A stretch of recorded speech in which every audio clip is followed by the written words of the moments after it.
there, and Hartley just kind of falls and makes collision with that. Cunningham hit the floor hard, and she is being helped off the floor. Sophie Cunningham's season just took a brutal turn, and the headline couldn't be louder. Bria Hartley, sued and suspended, after assaulting her on the court. Yes, you heard that right. The WNBA's physical play has now crossed the line into pure chaos. The question is simple: has the league completely lost control?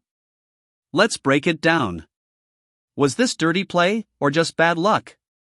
Drop your thoughts in the comments below. It's sad. It's very, very sad and unfortunate what has happened to Sophie Cunningham. Sophie Cunningham, let's be clear here. Sophie Cunningham was targeted. Let's be very, very clear here. Let's be real. Calling what Bria Hartley did to Sophie Cunningham an accident is like calling a mugging a handshake gone wrong. Everyone saw the clip. Sophie didn't just trip. She didn't stumble. She was taken out. A hit so blatant it looked like something from an alternate league where the refs are blindfolded mall cops.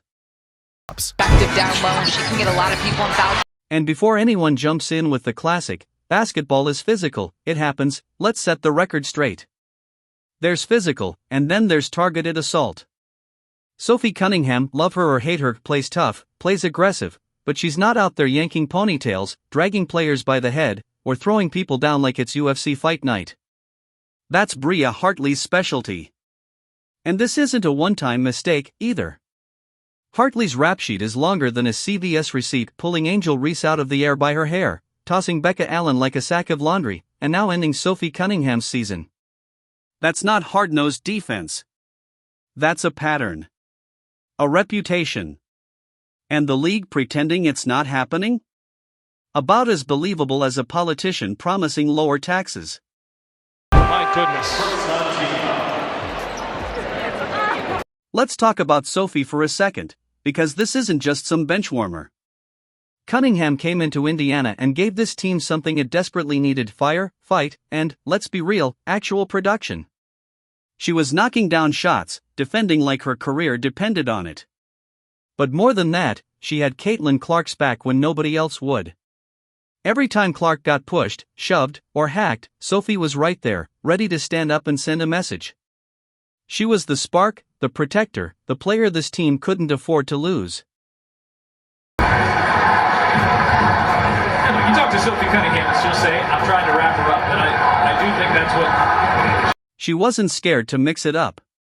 She wasn't scared to get in somebody's face when Clark got hammered for the 10th time with no whistle. And now, gone. Out for the season. Maybe it's the knee, maybe it's the Achilles, the details will trickle out. But the fact is this: Bria Hartley just took out the only player in Indiana who had the guts to stand between Caitlin Clark and a league that seems hellbent on breaking her down. Now Clark's on an island, and Indiana just lost its bodyguard. Cunningham hit the floor hard, and she is being helped off the floor. And let's be real, this isn't grit, it isn't toughness, it's negligence.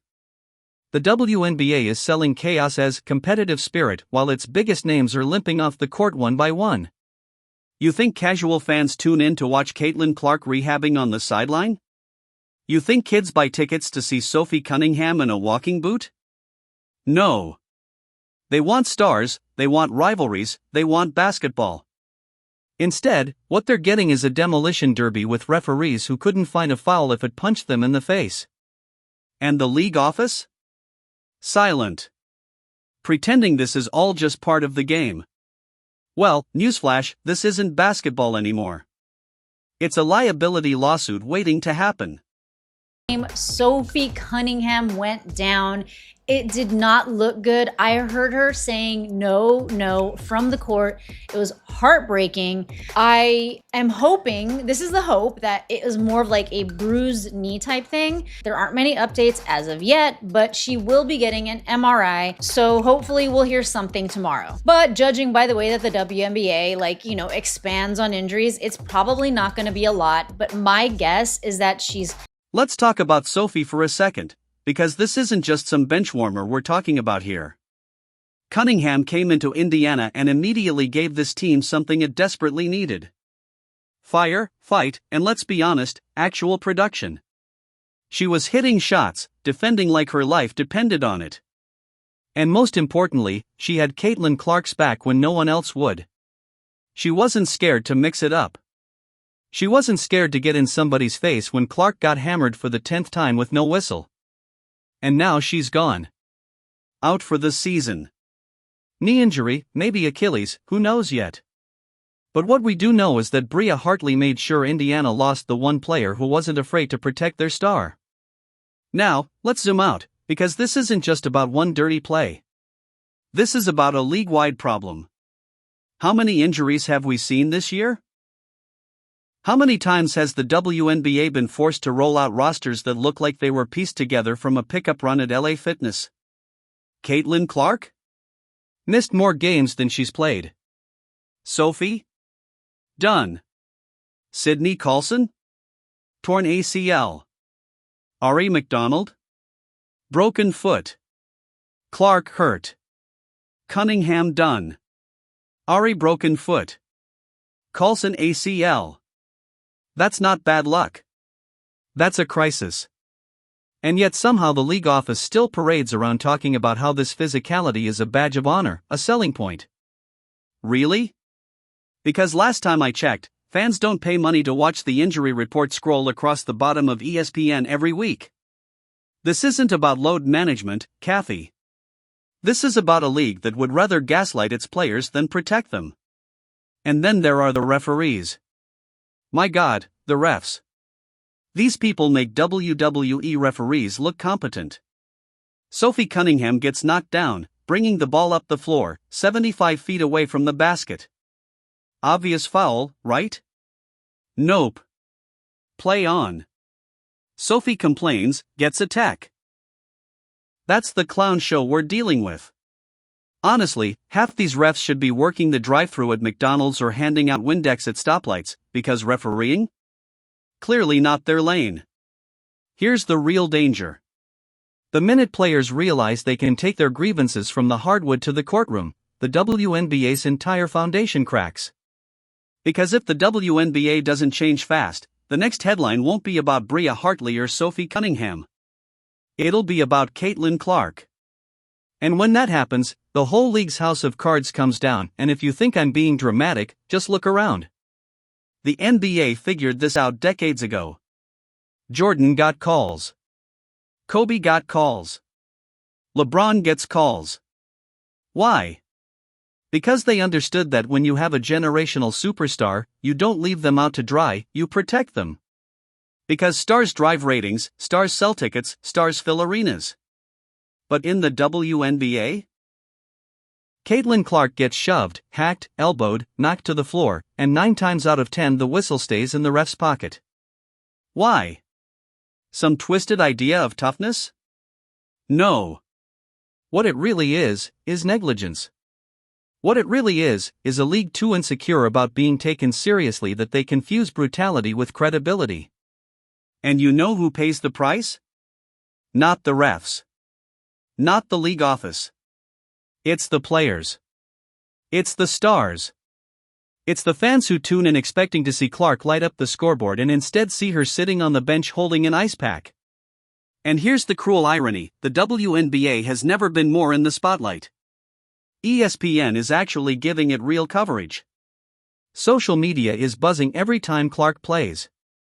People who've never watched a women's basketball game in their lives are suddenly checking Fever box scores. This is the moment. This is the chance to take the league mainstream. But what does the WNBA do with that spotlight? They waste it. Instead of marketing Clark like the NBA did with Jordan or Magic, they let her get mugged like it's a prison yard scrimmage.